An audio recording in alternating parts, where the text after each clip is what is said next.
there's a million different budget options for you guys. I mean, you all know the world that we live in today. You can go to Google, type in budget, you have 1,000 different options. You can go to Microsoft Excel, you'll find this budget and 100 others. Budgeting's all the same, income, expenses, and then at that point, you need to take it one step further and invest the money that you have. Okay, now I'd also like to show you guys what we suggest is taking this one step further. Now, it requires you to create a budget worksheet or an expense worksheet. Now, what's really neat about this is it's already created for you from your original budget. This is just your expenses that you have already created. You've already written the budget amount, so all this is done for you. All this is done for you. The only thing you really have to fill in, the only work required, is the actual amount spent. And then at that point, did you budget correctly, or do you have extra money left over, or did you under budget and now you need to adjust because something cost a little bit more? So it's very simple, and that's my perspective on all of this. In order to achieve a goal, you have to simplify the process. If you're going to run a marathon, you can't just go run 26.2 miles without a process, without understanding, first I need to start with 1 mile, and then 2, and then 3, and you get stronger and you get better. It's the same way with budgeting. Keep it very simple. It's already just addition and subtraction, so it's not difficult mentally. And if you don't have to spend a lot of time, it's not going to take away from all the other things that you have going on with your studies and your athletics and those things. So what I suggest is, so log into your online banking. You're going to see your activity in your bank account. You'll see if you had money coming in, if you had your paycheck come in, or if you had your side business money come in. Whatever it is income. That should be pretty standard. You know what you get paid, you know how many hours you work. But your expenses is a whole nother ballgame. So if your expense came out, so rent, for example, is probably going to be the same. $500 rent is $500 of rent. But your utilities, your cell phone, the gasoline that you pay for, the groceries, things of that nature, those fluctuate, and that changes things. So if you budgeted for $100 for your electric bill, and it was only $50, well, now you have an extra $50 to invest in your future. Now, if you're not budgeting, you won't know that. You'll have the money that you have, and you'll either spend it or you'll invest it, or you'll just go on about your day. But if you're doing this simple budget, you realize, hey, my bill came out, I have extra money, where can I put that? What's one of my goals? Where am I able to put this extra money so that I can reach my financial goals sooner? Now remember what I said about there's no neutral position when it comes to money. It's constantly working for your future or working against you. It's either building value or losing value. So I don't want that money to just sit in my bank account for 30 days or 60 days and not work for my future. I want to invest that. Now it could be paying off debt sooner, could be reaching one of my goals to start a business, or it could be investing, full force stock market investing. But whatever it is, I want to be on top of it. I want to be controlling my money and understanding where it goes immediately. And as soon as it comes out of my bank account, I have the option to start working with the money. So I would just suggest go through there, look at your bank account. It's only going to take you, 1 minute to log into online banking, a few minutes to review if there's any income or expenses that came in or out, and then adjust your balance, adjust your budget accordingly. So it doesn't take a lot of time. And for example, unless you have a lot of activity, if you have 10 properties that are bringing in real estate income and you have stock market investing and you have all these expenses, you're probably not going to have that much work to do. If you only have one income and a few expenses, then it's only going to take you a few minutes. You might log in and there's no activity, and then you're done. You don't have anything to adjust. Or if one thing or two things came in, it might take you a few minutes. So this is more about just building the habit. Just building this smart habit to understanding your finances. Okay, any questions before we move on to credit? Think we're good? We're all budget experts now? All right. Okay, so we're going to talk about credit. We're going to talk about what is credit, why do I need credit, how do I establish credit, and how do I increase my credit score. Now, first off, why do I need credit? And do I need credit? What do you guys think? Yeah? Well, what would be a few reasons that I would need credit for? To get another loan. Buying a car, to get another loan, yep, both of those. How about to get a job? If I'm gonna rent an apartment, I have to have my credit checked so they can see if I had any other apartments that I haven't paid for there. How about if I wanna buy a house, start a business? There's a million different reasons why you need credit. Now, credit's very easy to attain. Credit's very easy to maintain. Credit's very simple. It's really just about making your payments on time.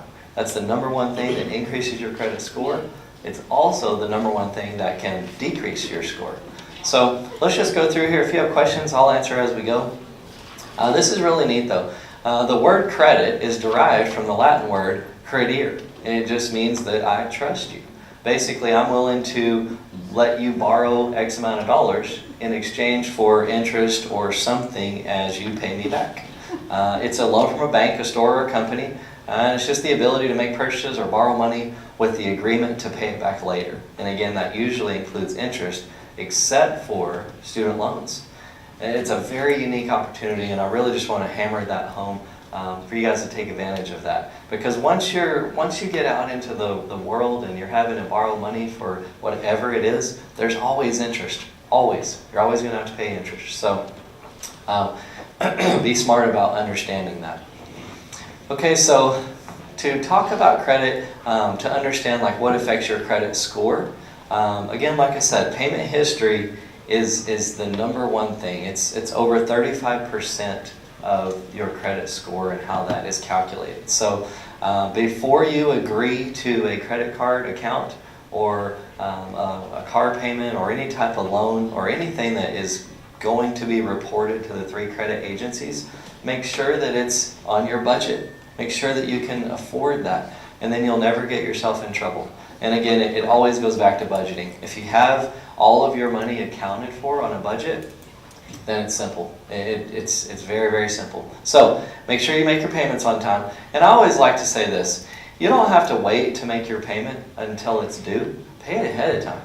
It might be smart to, as soon as you get paid, pay all your bills, regardless of when they're due. And that way, you're in a position, you've already paid everything. This is the amount of money I have to invest in my future.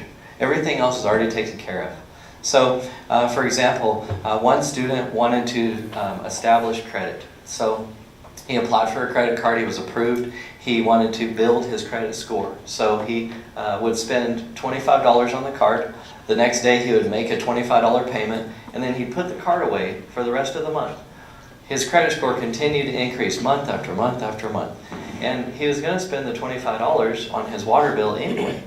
So if I can use something like a tool to increase my credit score for something I'm already going to have to pay anyway, man, you might as well do it. He doesn't have to do any additional work. The water company or the credit card company is going to report that information to the 3 credit bureaus, and they're going to do all the work for him by increasing his score, by showing his payment history, by just showing his ability to maintain the account that he's opened. So it's very easy to maintain and establish credit, and I can help you with that. If you don't have credit, there's ways that you can get a prepaid credit card. That's also a safe way to start credit, and we'll get into those ways here in a second. But credit utilization ratio. So how much of your credit have you used? This example is something that every single bank uses. If we're going to lend money to an individual for a business or a car or a house or whatever it is, we have to know your credit ratios. We have to know, is this individual dependent upon a credit card? Now, if you have a credit card with a $10,000 available balance, but your balance is actually zero, then your utilization is zero. But if your balance is $9,000 out of $10,000, you're at a 90% ratio. All banks are a little different with how much the ratio can range, but the lower it is, the better. So if you're going to use a credit card, always pay the balance off in full. And there's a few reasons for that. One, you don't ever want to pay interest. And two, you want your utilization to always be low. And then it gets a little tricky if you wait to make your payment in full until it's due, because then the credit card company reports that to the credit agencies with the balance before it's paid. So even though you paid it off, the report shows you carried a balance. So if you're going to pay it off in full every single month, which is what I suggest, pay it off a few days early. That way when the report gets sent to the credit agencies, it shows zero balance and you have a 0% utilization rate. If you're going to make the payment here in a few days anyway, you've already budgeted for it, you already have it, so go ahead and pay it just a few days early, and that'll help your utilization. Now, if you're not planning on applying for a loan for a house, a car, a business, or whatever, then it doesn't really matter. But if you know that you're going to be purchasing something that you need to borrow money for, think about all the little things. And this is one of those little things that could be the difference in being approved or declined. Or if you're approved, you may get a lower interest rate if your credit utilization is lower. And all you had to do was make the payment a few days early. So a very, very simple thing could have saved you thousands and thousands of dollars over the life of a loan. Now, car loan, 5 or 6 years. House loans are 30 years, 15 to 30 years. So you can imagine how much interest that is, even if you only save 0.5%. So be very smart about understanding credit, because it can benefit you and save you thousands of dollars. Okay, length of credit history. So how long have I had credit?